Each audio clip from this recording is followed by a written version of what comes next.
11 ستمبر 2001 کے حملوں کے بعد امریکہ میں دنیا بھر میں جنگ چھیڑنے کا فیصلہ کیا۔ یہ ایک تازہ ترین رپورٹ سامنے آئی ہے جس میں بتایا جا رہا ہے کہ 2001 کے بعد امریکہ نے دنیا بھر میں جنگ چھیڑی اور اس جنگ پر تقریباً انہوں نے $5.8 ٹریلین خرچ کیے۔ صرف دنیا میں جنگ چھیڑنے پر انہوں نے خرچ کیا اب تک، اور اس میں تقریباً یونیورسٹی کی ایک تحقیق ہوتی ہے، اس کے مطابق 9 لاکھ سے زائد افراد جان کی بازی ہارتے ہیں، اور جن میں امریکی فوجی بھی شامل ہیں، اور لاکھوں انسانوں کا ضیاع کیا جاتا ہے ان جنگوں میں 2001 سے لے کر اب تک۔ اور بتایا یہ بھی جا رہا ہے کہ اس میں نہ صرف امریکی فوجی بلکہ اتحادی ممالک کے اہلکار بھی شامل ہیں۔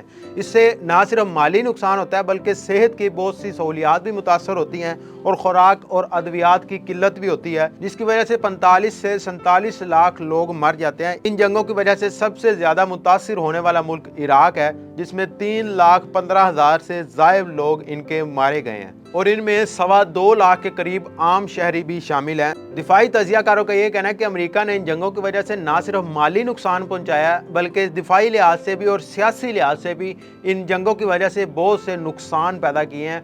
آنے والے وقت میں ان جنگوں کی وجہ سے جو نقصانات ہوئے ہیں ان کے مزید اثرات بھی سامنے آ سکتے ہیں۔ آپ اس بارے میں کیا رائے رکھتے ہیں کہ امریکہ نے واقعتاً جنگیں شروع کی ہوں گی، اور یہ رپورٹ جو بتائی جا رہی ہے کیا یہ سچی ہے؟ اپنی رائے سے کمنٹ سیکشن میں ضرور اظہار کیجیے گا۔ ہمیں دیجیے اجازت، اللہ نگہبان۔